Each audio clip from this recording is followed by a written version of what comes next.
വിശദമായ വാർത്തകളിലേക്കാണ്. തിരുവല്ല സ്പാ ബലാത്സംഗ കേസിൽ ഒരു പ്രതി കൂടി പിടിയിൽ. വൊക്കൻ എന്ന വിളിപ്പേരുള്ള പ്രശോഭിനെ റാന്നിയിൽ നിന്നാണ് പോലീസ് കസ്റ്റഡിയിലെടുത്തത്.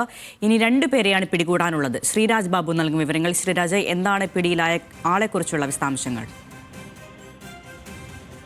അരുണ്യ, ഈ കുറ്റകൃത്യത്തിൽ നേരിട്ട് പങ്കെടുത്ത മറ്റൊരാൾ കൂടിയാണ് ഇപ്പോൾ പിടിയിലായിരിക്കുന്നത്. കേസിലാകെ പിടിയിലായ പ്രതികളുടെ എണ്ണം 4 ആയി. ഇതോടെ ഇയാളെ റാന്നിയിൽ നിന്നുമാണ് പിടികൂടിയത്. ഇയാൾ ഇത്തരത്തിൽ ഈ സുബിൻ അലക്സാണ്ടറുമായി ചേർന്ന് പല കുറ്റകൃത്യങ്ങളിലും നേരത്തെയും ബന്ധപ്പെട്ടിട്ടുള്ള ആളാണ്. ഇയാളെ മൊബൈൽ ഫോൺ ടവർ ലൊക്കേഷന്റെ അടിസ്ഥാനത്തിൽ കഴിഞ്ഞ ദിവസങ്ങളെല്ലാം തന്നെ ലൊക്കേറ്റ് ചെയ്തു വന്നിരുന്നു. പക്ഷേ അയാൾ അവിടെ നിന്നും മാറുകയും ഫോൺ സ്വിച്ച് ഓഫ് ആവുകയും ചെയ്തതായിരുന്നു.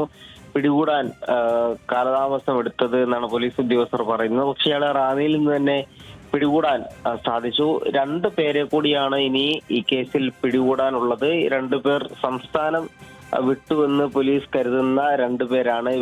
ഇവർക്ക് വേണ്ടിയിട്ടുള്ള അന്വേഷണം ഊർജിതമാണ്. കേസിൽ നിലവിൽ 6 പ്രതികളാണുള്ളത്. കൂടുതൽ പ്രതികൾ ഇതിൽ ഉൾപ്പെട്ടിട്ടുണ്ടോ എന്ന കാര്യമടക്കം പോലീസ് പരിശോധിക്കുന്നുണ്ടായിരുന്നു. ഇന്നലെ രാത്രിയോടെ പിടികൂടിയ ഇയാളെ ഇന്ന് പുലർച്ചെ 5 മണിയോടുകൂടി തന്നെ തിരുവല്ല പോലീസ് സ്റ്റേഷനിൽ എത്തിച്ചു.